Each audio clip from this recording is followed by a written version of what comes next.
Wonderful freedom fighters and lovers of freedom all over the world. My returnee subscribers and those who are watching without subscription. I have no words for you guys. You guys are the best.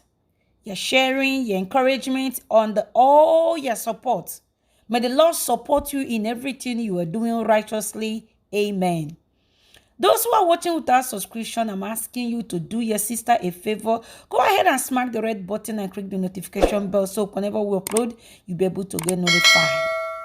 On each video, we tell you what to expect. On this very one, Ikenga Ugochinyere is bleeding hot on the atrocities of APC government, bringing Buhari that have urinated in the economy of Nigeria, and they are warming up to produce another person. I want you to watch.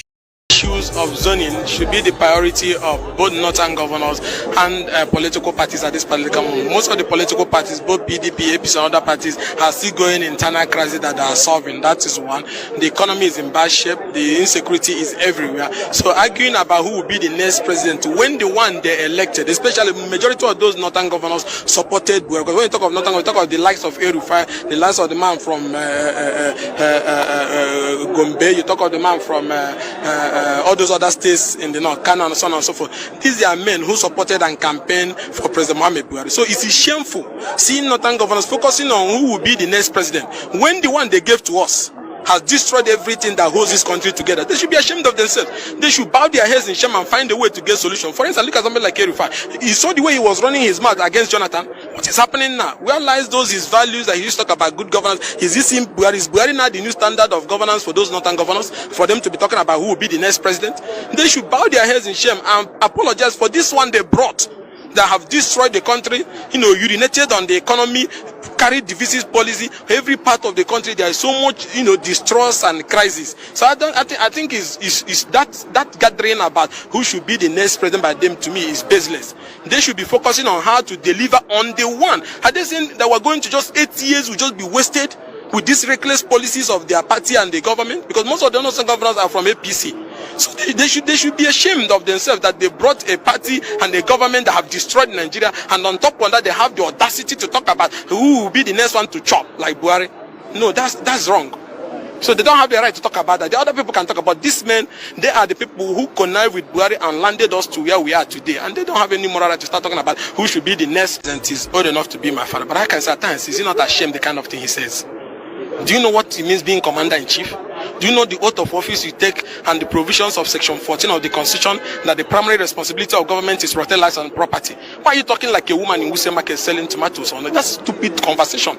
Because as long as I'm concerned, these things are issues of governance. These are things you are being paid for. It's a paid job. It's commercial. You get paid. You live in luxury. You fly presidential jet. You get friends who can give your children iPad when they are wedding. But the only thing they ask you is to secure lives and property. Now, if you have that power to secure lives and property, why are you not saying that so person is behind it? What you should be sure that you are charging this person to court. This person have been convicted for being involved in sponsoring terrorism, not to come and be talking to us like we're in a crusade about who you think is behind it. That is why you're commander-in-chief. Though if you cannot do the job, then you get out. That's the right word to use. I don't know why Nigerians keep massaging these issues like it's a favor.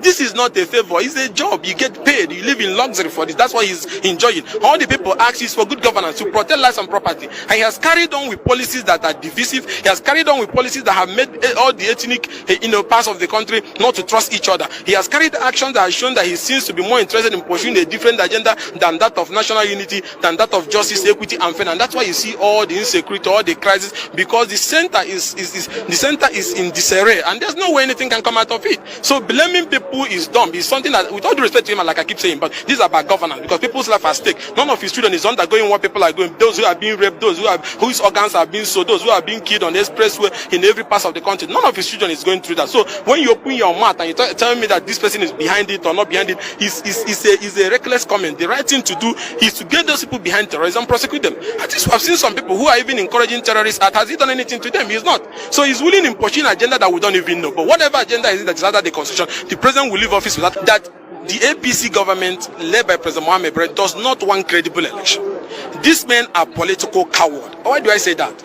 In 2019, when there was an amendment that would have offered the Nigerians an opportunity of using, advanced technologies in election, the president refused to sign it, citing ECOWAS treaty and so on and so forth, all different theories. But one thing that is funny about this is a man who since 2003 have been talking about credible election, right? Talking about free and fair election, and benefited partly from the introduction of technology by Jega under Jonathan administration. Now that he is president, I had expected that the first thing President Mohammed would have done was to deepen the electoral process, but to show you that he's a political, he doesn't believe in free and fair contest. He refused to sign. Now that he has finished using that flawed law to get himself into office, I had expected him, now that he's leaving office, that the legacy he should have given to Nigerian people is that of credible election, and then call his party men to order. Why are you trying to manipulate and doctor the electoral act to stop the issue of electronic transmission of what is big about electronic transmission of results? Even the Electoral Commission, which has the constitutional power for that, INEC has said they are ready to transmit, right?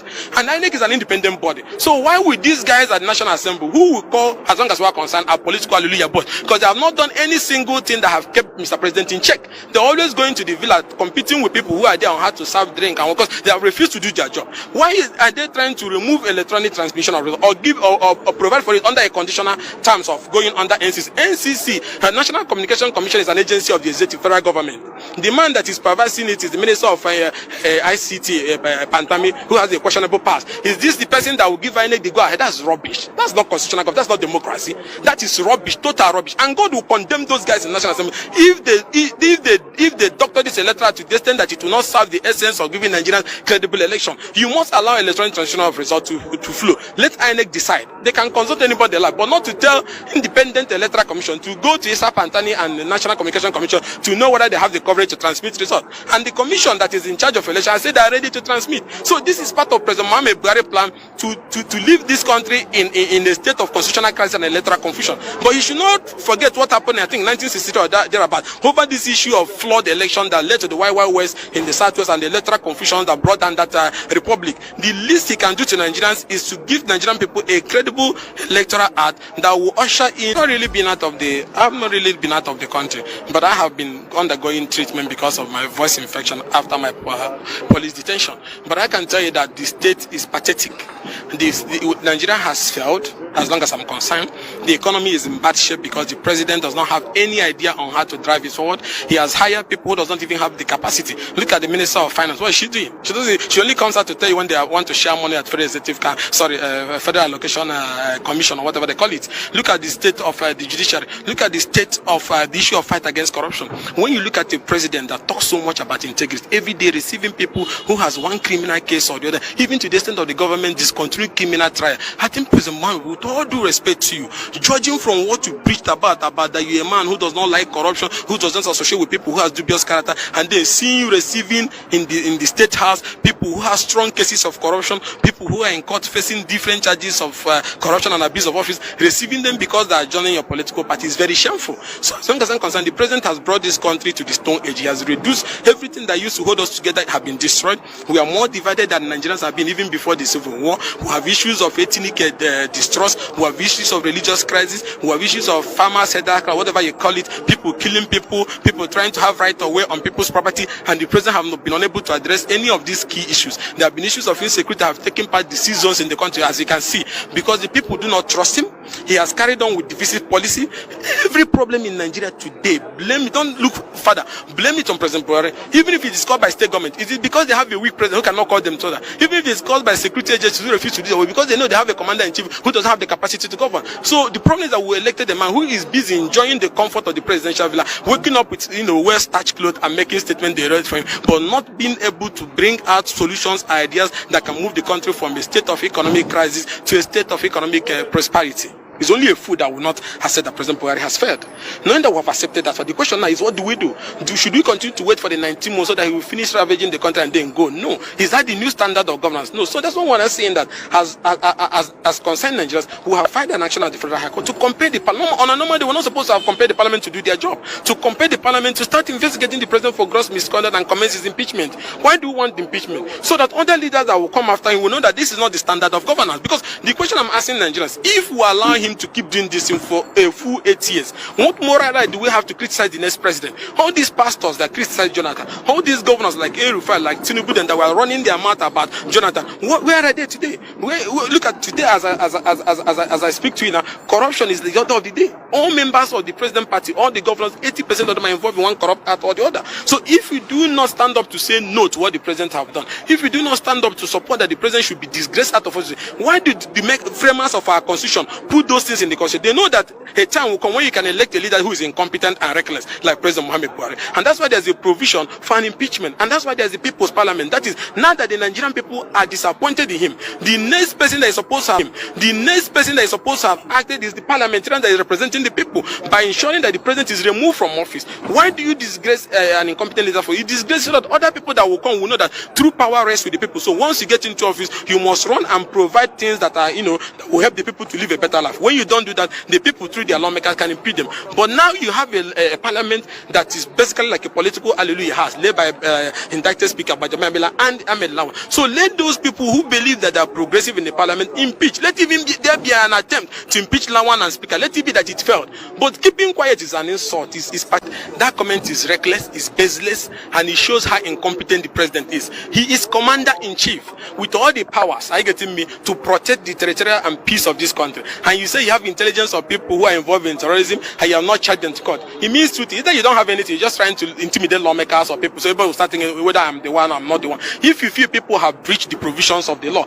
have been involved in terrorism, you find a cause action in court against them, you prosecute them, you arrest them. But he has not done any of this thing. So is it announcing to us like a woman selling onions in Musa markets? So we'll go and look for the lawmaker for him and arrest him. That comment alone shows that the president is incompetent and unfit to be a leader. If you feel that these people are behind terrorism, then